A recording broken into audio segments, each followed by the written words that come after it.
कर्मवीर जंगल मन की बात, रेडियो कर्मवीर हम हैं आपके साथ। रेडियो कर्मवीर जनगण मन की बात। नमस्कार, राम राम किसान भाइयों, मैं अदिति सिंह आप सभी का रेडियो कर्मवीर 90.0 एफएम में स्वागत करती हूँ। मेरी माटी मेरा खेत में मैं आप सभी के लिए लेकर आई हूँ खेत खलिहानों से जुड़ी कुछ उपयुक्त बातें जो कृषक जीवन को बेहतर बनाती है। आज का हमारा विषय है फसल बीमा कराओ, सुरक्षा कवच पाओ। और इस विषय पर चर्चा करने के लिए हमारे साथ है प्रशांत कुमार जी, जो भारतीय कृषि बीमा कंपनी में उप प्रबंधक के पद पर कार्यरत है। इस विषय पर हम सर से तो चर्चा करेंगे ही, लेकिन उससे पहले मैं आपको बता दूं कि यह कार्यक्रम नेशनल फर्टिलाइजर लिमिटेड की विजयपुर इकाई द्वारा प्रायोजित है। एनएफएल एक शेड्यूल ए मिनी रत्न कंपनी है जो रसायन और उर्वरक मंत्रालय के तहत सार्वजनिक क्षेत्र का सबसे बड़ा संगठन है और देश में नाइट्रोजन उर्वरकों का सबसे बड़ा उत्पादक है। किसानों का मित्र, राष्ट्र का गौरव। आइए हम अपने विषय पर चर्चा शुरू करते हैं। बहुत बहुत स्वागत है सर आपका। धन्यवाद मैडम। सर, प्रधानमंत्री फसल बीमा योजना क्या है? प्रधानमंत्री फसल बीमा योजना भारत सरकार की योजना है जो राज्य सरकार के सहयोग से प्रदेश के सभी जनपदों में लागू होती है।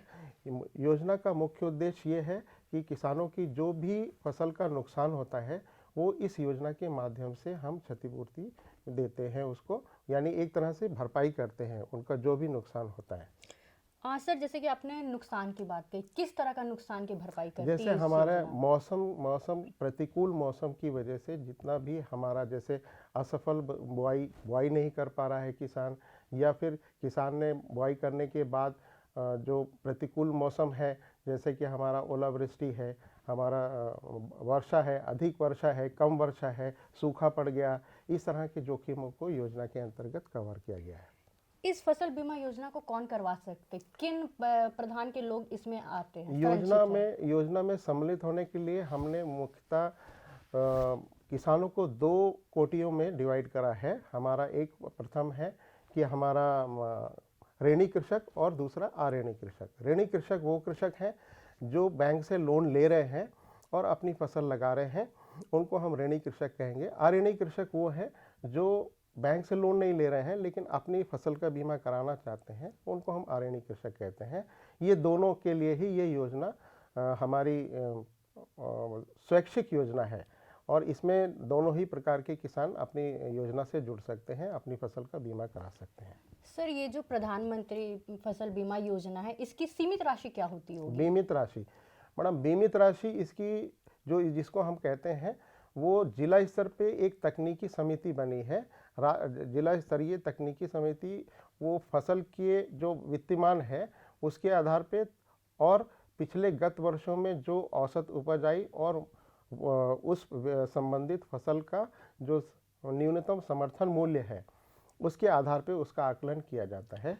इसमें जो हम ये कह सकते हैं मोटे तौर पे कि जो किसान फसल को लगाने में जो लागत खर्च करता है हम उसका ही बीमा करते हैं, सर लागत मूल्य का। सर, जैसे कि इसकी जो प्रीमियम दर होती होगी, जैसे कि किसान भाई काफ़ी जो होते जो काफ़ी बोलते हैं ना निर्धन गरीब होते, अगर उस केस में अगर नहीं हो पाया तो उनके लिए भी कुछ योजनाएं ऐसी है क्या? हाँ, उनके लिए जैसे हमारा जो प्रीमियम राशि है, अगर हम प्रीमियम राशि की बात करें तो हमारा खरीफ मौसम में किसान को 2% प्रीमियम देना रहता है और रबी मौसम में 1.5% और बाकी खाद्यान्न और व्यावसायिक फसलों के लिए ये 5% रखा गया है। इसमें किसान के लिए पूरा ये प्रीमियम में अनुदान दिया गया है। भारत सरकार और राज्य सरकार इसको अनुदान देते हैं। इसमें 2% ही किसानों को देना है, बाकी जो है भारत सरकार, राज्य सरकार उसको वहन करते हैं। सर, जैसे कि किसान भाई जो होते हैं, ये जो फसल बीमा योजना है, बहुत विज्ञापन के अभाव में भी ये योजनाएं जो पहुंच नहीं पाती है उन तक, और जो भी निचली जाति के जो है मतलब कि निचले पक्ष में जो रह रहे हैं तो उन तक ये योजनाएं कैसे पहुंचती होगी सर? क्योंकि मुझे नहीं लगता कि हर किसी को सर पता होता होगा इस योजना के बारे में, तो वो विज्ञापन आप लोग फिर कैसे उन तक पहुंचाते होंगे सर? नहीं मैडम, इसमें क्या भारत सरकार ने प्रधानमंत्री फसल बीमा योजना का बहुत बृहत स्तर पे व्यापक स्तर पे इसका प्रचार प्रसार किया जाता है। स्वयं प्रधानमंत्री इसके ऊपर लोगों को अपने भी भाषण और संबोधन में इसके बारे में बताते हैं कि इस योजना का लाभ किस प्रकार लिया जा सकता है और योजना में कैसे जोड़ा जा सकता है। तो अभी जब योजना हमारा जब लागू हुई थी तो प्रधानमंत्री ने स्वयं अपने संबोधन में इस योजना को जब बताया था सारे किसानों के बीच में, और वो जहाँ जहाँ जाते हैं वो बीच में उस योजना के बारे में किसानों को बताते हैं ताकि ज़्यादा से ज़्यादा किसान इस योजना से लाभान्वित हो सके। अच्छा, प्रधानमंत्री फसल बीमा योजना में किस किस तरह की जोखिमों का सामना करना पड़ता है? हाँ, देखिए, जोखिम सबसे पहले आता है बुआई। बुआई अगर नहीं कर पा रहा है वो जोखिम भी इसमें कवर है। असफल बुआई है और उसका बीज का अंकुरण नहीं हुआ, उसने लगाया, उसका अंकुरण नहीं हुआ, असफल बुआई नहीं कर हो गई, तो वो इसमें कवर है। साथ में उसके बाद बुआई करने के बाद बुआई से लेके कटाई के बीच में जितना भी हमारा खड़ी फसल पे जो भी हमारा ज़्यादा वर्षा से नुकसान हो रहा है, ओलावृष्टि से नुकसान हो रहा है, या हमारा अधिक वर्षा, कम वर्षा, सूखा है,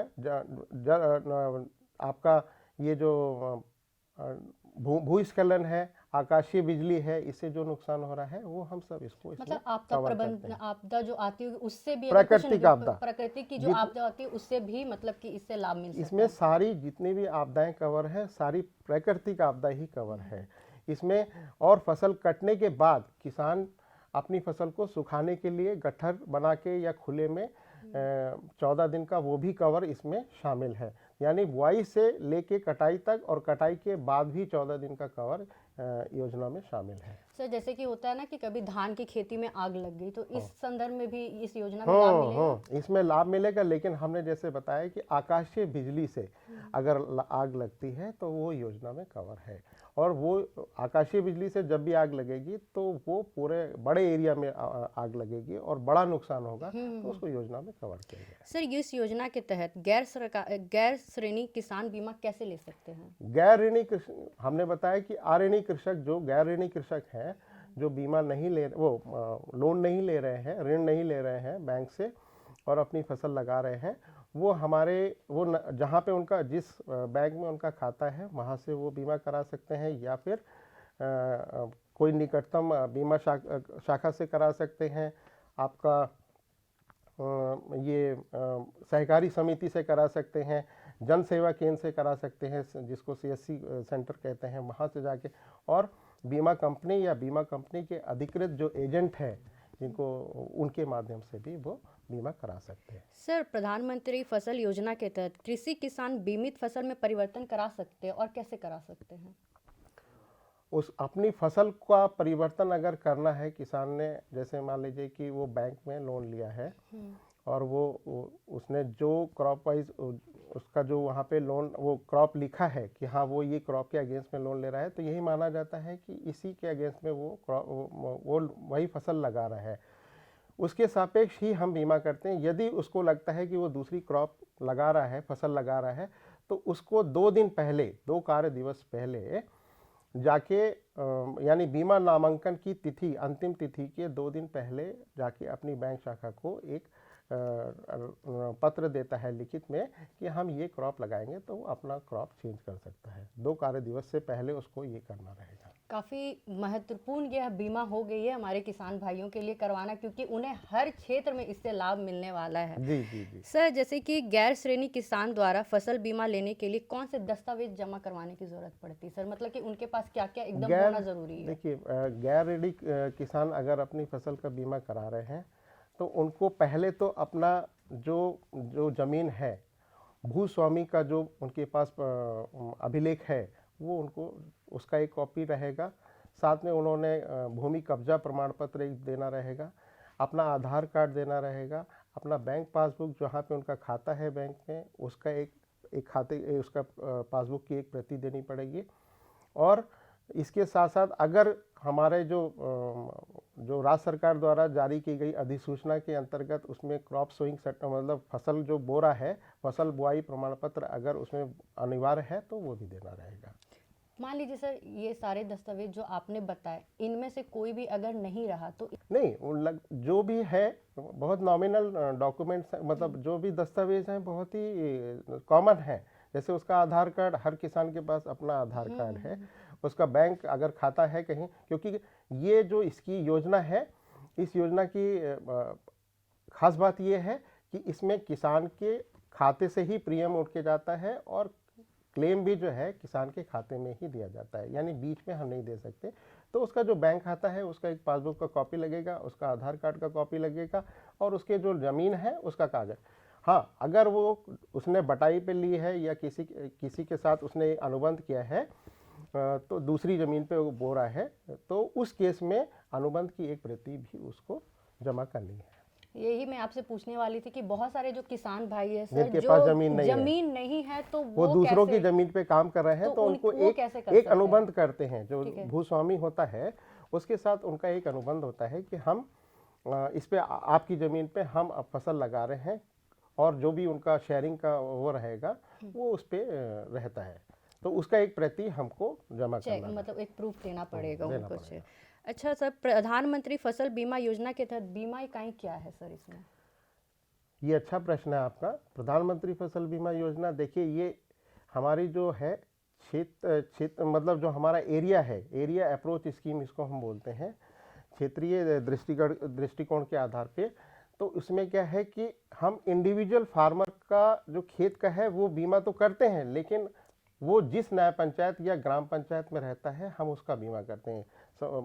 सरल शब्दों में अगर हम कहें तो इसका जो योजना में बीमित इकाई है वो मेन जो हमारी फसलें हैं, प्रमुख फसलों के लिए ग्राम या ग्राम पंचायत रखा गया है।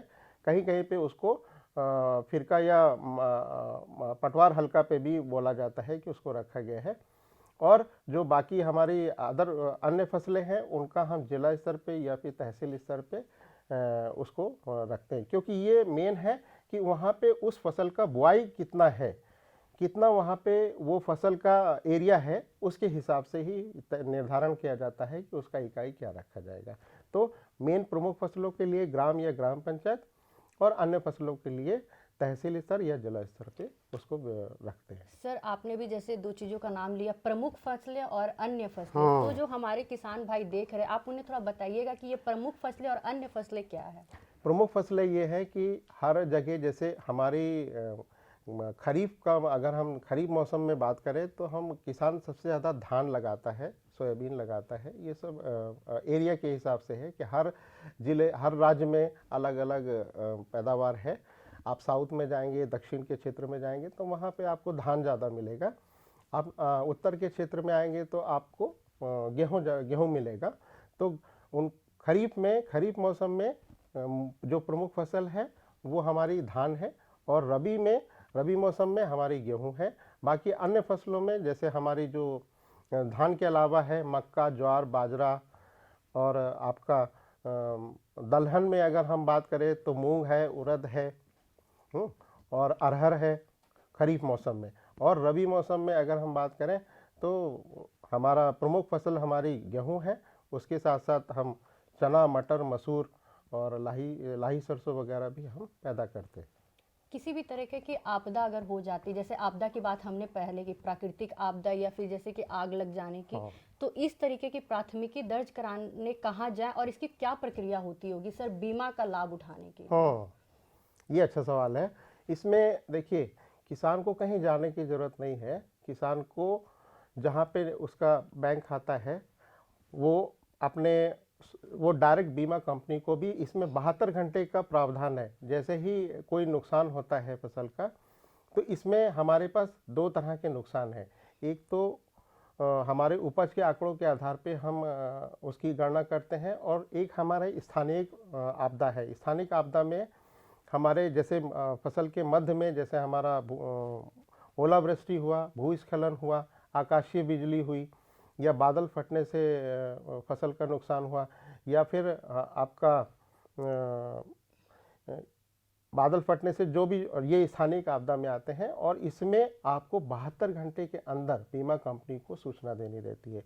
सूचना का माध्यम बीमा कंपनी के जो टोल फ्री नंबर है उस पर फ़ोन कर सकते हैं, फ़ोन करके दर्ज कर सकते हैं अपना नुकसान का सूचना।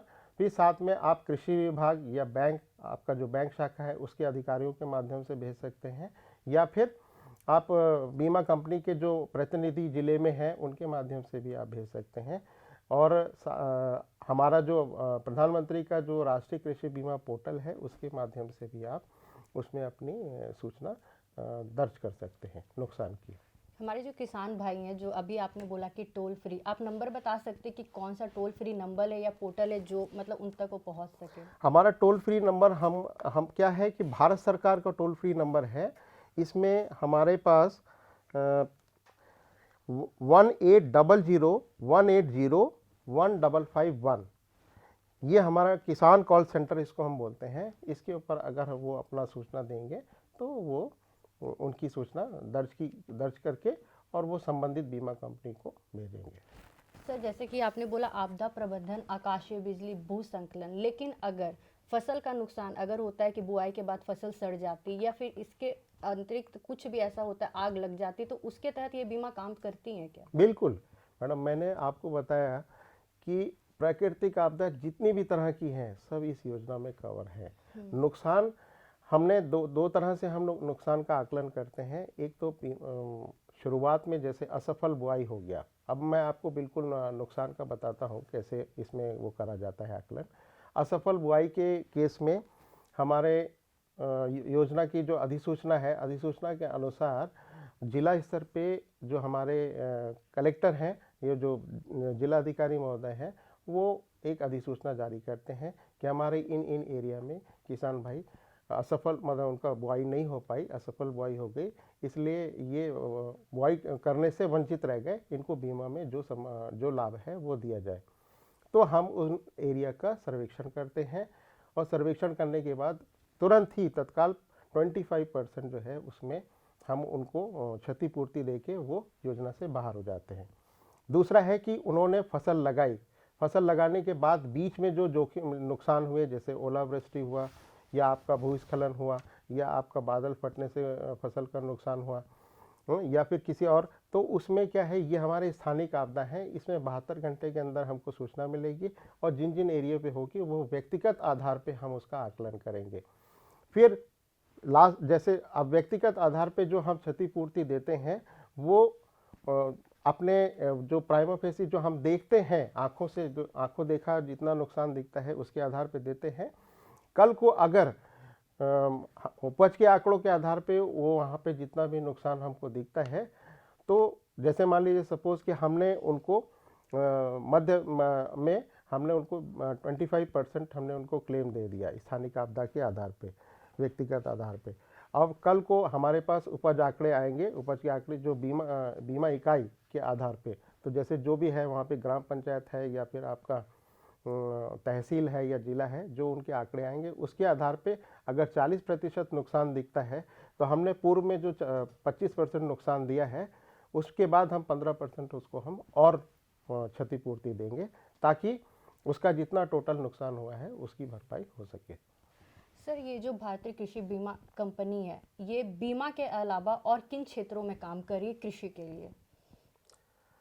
भारतीय कृषि बीमा कंपनी की अगर हम बात करते हैं तो हम खास करके फसल बीमा के लिए ही पहले हम काम कर रहे थे और मुख्यतः हम उसी पे ही काम कर रहे थे, लेकिन अभी हमको हमारे जो रेगुलेटर है IRDA हमको दूसरे भी उससे जुड़े हुए, कृषि से जुड़े हुए संबंधित जो हमारे चीज़ें हैं उनका भी बीमा करने के लिए, जैसे हमारा पशुओं का बीमा है और फिशरीज़ के क्षेत्र में जाएं, अगर मत्स्य में जाएं तो उसमें भी हम बीमा कर रहे हैं। बाकी और आपके जो वेयर हाउसेज हैं उनका भी हम बीमा कर रहे हैं। तो काफ़ी अभी हम चीज़ों में बढ़ रहे हैं, हम काफ़ी विस्तार कर रहे हैं, तो दूसरी भी चीज़ों को हम ला रहे हैं। तो जैसे आपका ये कुक्कुट का बीमा है, जैसे पोल्ट्री का इंश्योरेंस है, वो भी हम कर रहे हैं। करना शुरू कर रहे हैं अभी। सर, जैसे कि आपने अभी कुछ देर पहले कहा व्यक्तिगत हानि और आपदा हानि, हाँ। तो इसमें जो लोन का वो क्लेम होगा वो कितने तक कर सकते हैं दोनों में? देखिए, इसमें आपने जैसे पहले एक प्रश्न पूछा था कि ये बीमित राशि कितनी है, तो वो अधिकतम बीमित राशि प्रत्येक फसल के लिए अलग अलग है। यानी हम यहाँ पे एक चीज़ बताना चाहेंगे कि फसल का जो हम बीमा करते हैं, जो किसान जितनी लागत लगाता है फसल में, लागत ये नहीं कि जितना पैदा करने के बाद जो जितने की बेचता है हम उसका बीमा नहीं करते, जितनी वो लागत लगाता है फसल को पैदा करने के लिए उसका हम बीमा करते हैं, यानी इनपुट कॉस्ट का हम बीमा करते हैं। और वो निर्धारित होता है हमारे राज्य स्तर वो जिला स्तर पे जो हमारी तकनीकी समिति है, वो उसका वित्तमान की हर क्रॉप के लिए, संबंधित क्रॉप के लिए कितना कितना वित्तमान उन्होंने तय किया है। साथ में गत वर्षों का हमारे पास जो भी उपज है उसका औसत लेके और न्यूनतम समर्थन जो मूल्य है उसके आधार पे उसका गणना किया जाता है कि मान लीजिए कि हम एक प्रति हेक्टेयर अगर हम धान की बात करें तो 30,000 रुपये, कहीं कहीं पे 35,000 रुपये, जितना जहाँ पे क्षेत्र के हिसाब से अलग अलग राज्य के अलग अलग जिलों के हिसाब से जो तकनीकी समिति है वो वित्तमान निर्धारित करती हैं और उसके आधार पे ही अधिकतम बीमित राशि निर्धारित की जाती है। अब बीमित राशि एक बार निर्धारित हो जाती है तो उससे प्रति हेक्टेयर अगर मान लीजिए 30,000 रुपये हमने कोई भी फसल के लिए बीमित राशि निर्धारित की है तो हम उसको एक हेक्टेयर पे 30,000 रुपये से ज़्यादा हम का लाभ नहीं दे सकते, क्योंकि वो हमारे लिए अंतिम सीमा है। दूसरा कि हम यहाँ पे जो आपने जोखिमों की बात करी, तो जितना भी जोखिम है वो प्रति हेक्टेयर 30,000 रुपये यानी उसका जो लागत मूल्य है उतना ही हम उसको कवर करते हैं योजना के अंतर्गत। अब हमारे पास आता है कि दो तरह की जोखिम है। एक तो हमारा जब से फसल लगाया और फसल काटा उसके बाद में जो हमारे पास उपज के आंकड़े आए उसके आधार पे लास्ट में जो हम बिल्कुल अंतिम जो निर्धारण करते हैं कितना नुकसान हुआ, वो दूसरा वो है। और उससे पहले हमारा जो बीच में अगर फसल लगाने से लेके काटने के तक बीच में कोई अगर नुकसान होता है तो उसमें हम व्यक्तिगत आधार पे जो भी हम दे रहे हैं या फिर ज़िले में हमारे जो कलेक्टर महोदय के जो अधिसूचना जारी हुआ है यदि, और वो भी अगर काफ़ी मध्य अवस्था में फसल की मध्य अवस्था में जो भी नुकसान आपदा हुई है उसके आधार पे जो हमने पहले से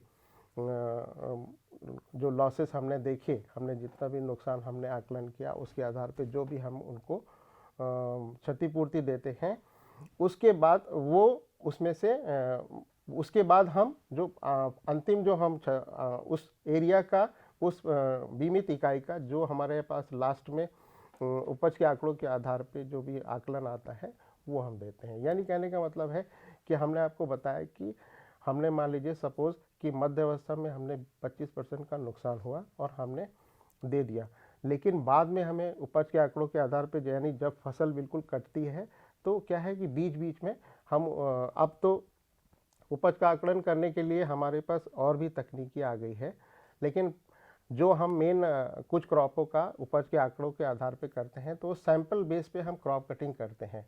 तो वहाँ पे यानी एक जो बीमा इकाई है उसमें 4 या 6 जितना भी है उसमें क्रॉप कटिंग एक्सपेरिमेंट कराते हैं। फसल कटाई प्रयोग के आधार पे जो औसत उपज आती है तो वो माना जाता है कि वो वहाँ की वास्तविक उपज है।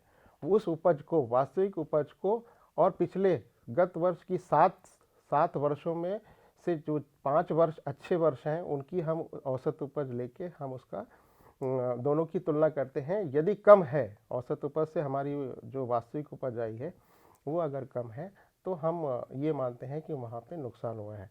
औसत उपज जो हमारी निकलती है थ्रेशोल्ड उपज जिसको हम बोलते हैं, वो हमारी औसत उपज के साथ साथ क्षतिपूर्ति स्तर है। क्षतिपूर्ति यानी इंडेमनिटी लेवल। क्षतिपूर्ति स्तर ये है कि हर फसलवार हमने अलग अलग क्षतिपूर्ति स्तर निर्धारित किया है और वो जो निर्धारण है वो हमारी राज्य सरकार की अधिसूचना के अनुसार आता है। उसमें कुछ फसलों के लिए जो मेन फसल है उसमें 90% भी है, 90% है, 80% है, 70% है। यानी ये 3 हमारे क्षतिपूर्ति स्तर हैं। यानी क्षतिपूर्ति स्तर की अगर हम बात करें तो जैसे 90% क्षतिपूर्ति स्तर अगर तय किया गया है तो इसमें हम 90% उसको क्षतिपूर्ति देंगे, 10% किसान को स्वयं वहन करना पड़ेगा। जहाँ पे 80 है वहाँ पे हम 20% किसान को वहन करना पड़ेगा, 80% हम उसको क्षतिपूर्ति देंगे। तो ये हमारा जो थ्रेशोल्ड उपज आएगा वो पिछले 7 साल की में से अच्छे 5 साल का जो औसत उपज प्लस क्षतिपूर्ति जो स्तर है उन दोनों के सहयोग से हम एक थ्रेशोल्ड उपज बनाते हैं और वो थ्रेशोल्ड उपज के आधार पे वास्तविक उपज की तुलना करी जाती है। अगर कम होता है तो हम यानी वहाँ पे नुकसान हुआ है और उस बीमित क्षेत्र से जितने भी हमारे किसान बीमित हुए हैं, यानी एक ग्राम पंचायत अगर हमारा बीमा इकाई है ग्राम पंचायत, तो एक ग्राम पंचायत से हमने 100 किसानों का बीमा करा है तो 100 किसानों को उतना प्रतिशत हमको क्षतिपूर्ति देना है। ये है योजना। सर, इस फसल में जो आपने प्रतिशत, इस बीमा में जो प्रतिशत निर्धारित किए हैं प्रधानमंत्री योजना में, तो ये आपदा जो है मतलब कि प्राकृतिक आपदा और व्यक्तिगत जो होता है ये दोनों में सेम प्रतिशत है? हमने आपको बताया ना कि बीमित राशि जितनी निर्धारित की है प्रति हेक्टेयर हम उतना तक ही बीमा कवर उसको देते हैं, बीमा आवरण। अब हमारा जो थ्रेशोल्ड उपज है वो भी उसी के ऊपर है कि हमारा प्रति हेक्टेयर कितना थ्रेशोल्ड उपज है और जो वास्तविक उपज आया है उन दोनों के आधार पे जितना प्रतिशत का नुकसान हुआ है यानी क्षति हुई है उसके आधार पे हम उसको क्षतिपूर्ति देंगे किसान को। इसमें किसान को कहीं क्लेम लॉन्च करने की ज़रूरत नहीं है। उनको एक बार अगर नामांकन करा लेंगे तो बाकी पूरी स्कीम जो है में उनको कुछ भी कहीं पे बताना नहीं है कि हमको चाहिए, ये बिल्कुल स्वतः स्कीम चलती है। और अगर बीच में जो मिड सीज़न है, जो बीच में जो आपके ये व्यक्तिगत आधार पे जोखिम जो कहीं कहीं पे होते हैं उसकी सूचना उनको 72 घंटे के अंदर देनी रहती है, वरना उनको इस योजना में एक बार अगर नामांकित हो गए तो उनको आखिरी तक के बस वेट करना है। अगर उस एरिया में नुकसान हुआ है तो उनको उनके खाते में क्षतिपूर्ति दी जाएगी। हमारा साक्षात्कार जो आपके किसान भाई देख रहे हैं उनको आप क्या संदेश देना चाहेंगे? किसान भाइयों से मैं ये कहना चाहूँगा कि वो ज़्यादा से ज़्यादा इस योजना से जुड़ें और इस योजना का लाभ उठाएं, क्योंकि ये योजना जो है बहुत अच्छी योजना है। ये इसमें जो भी आपका नुकसान हो रहा है उसकी भरपाई की जाती है। आप अगर चाहे किस बैंक से ऋण ले रहे हैं या नहीं ले रहे हैं, लेकिन योजना के अंतर्गत आपको जो भी इसमें लाभ है उसका लाभ उठाएं योजना में जुड़ के। सर, एक व्यक्तिगत राय मैं आपसे पूछना चाहूँगी। अभी कुछ दिन पहले मैंने एक किसान भाई का इंटरव्यू किया था जो काफ़ी की बहुत ही अच्छे थे। मतलब एक खेत में उन्होंने 4-5 तरह की पान को उगाया था, गर्मियों के दिन में सेब को उगाया हुआ था। लेकिन जब मैंने उनसे बात की कि आप अपने बच्चे का भविष्य जो है क्या चाहेंगे, तो वो इतनी कला थी, उन्होंने खुद भी ये बात कही कि जितना मुझे ज्ञान था, और पर्सनली मैं उनसे जब बात की 20 मिनट की मेरा इंटरव्यू था उनके साथ सर, तो उनकी मैंने फसल देखी। मतलब उतनी छोटी सी खेती में उन्होंने इतनी बड़ी फसल उगाई हुई थी। 3-4 तरह के पान, लखनऊई पान, बंगाली पान, ऐसे तरह के बहुत सारे पान थे उनके पास। लेकिन उन किसान भाई का कहना था कि मैंने कभी नहीं चाहूँगा कि मेरा बेटा किसान बने। तो आपकी इस पर व्यक्तिगत राय क्या है? नहीं, ऐसा नहीं है।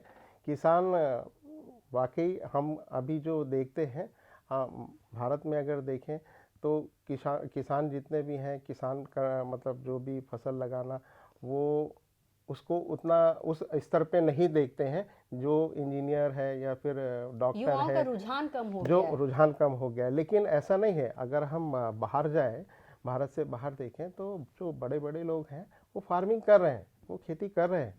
तो खेती ऐसा नहीं है कि हमारा मनोबल को कम करता है। खेती अगर हम तरीके से कर रहे हैं तो हम उसमें भी हमारा भविष्य है और उज्जवल भविष्य है, ऐसा नहीं है। क्योंकि हमारा जितना भी है कहानी क्या है कि भारत जो है कृषि प्रधान देश है, तो कृषि पे ही हम मेजर डिपेंडेंट है, हम निर्भर है, आत्मनिर्भर ज़्यादा से ज़्यादा अधिक उस पर निर्भर करते हैं। तो ऐसा नहीं, उसमें भी भविष्य है। लेकिन तरीके से अगर हम करेंगे तो हम उसमें भी अपने लिए बहुत कुछ निकाल सकते हैं। बहुत बहुत धन्यवाद सर आपका बहुमूल्य वक्त देने के लिए। Thank you. किसान भाइयों, ये बीमा करवाना कितना उपयोगी है आप सभी को ये तो पता चली गई होगी। आज के लिए इतना ही। मैं अदिति सिंह मेरी माटी मेरा खेत में फिर से आपके सामने एक अलग विषय वस्तु के साथ प्रस्तुत होंगी। और एक बात, आप हमारे रेडियो कर्मवीर 90.0 FM के सभी सोशल मीडिया चैनल को जरूर फॉलो करें और जो भी किसान भाई ये हमारा साक्षात्कार देख रहे हैं, उन्हें कृषि संबंधित किसी भी तरीके की जानकारी चाहिए तो वो कमेंट में जाके अपनी प्रश्न जरूर लिखे, हम ज़रूर उस प्रश्न का उत्तर आपको देंगे। आज के लिए इतना ही, नमस्कार।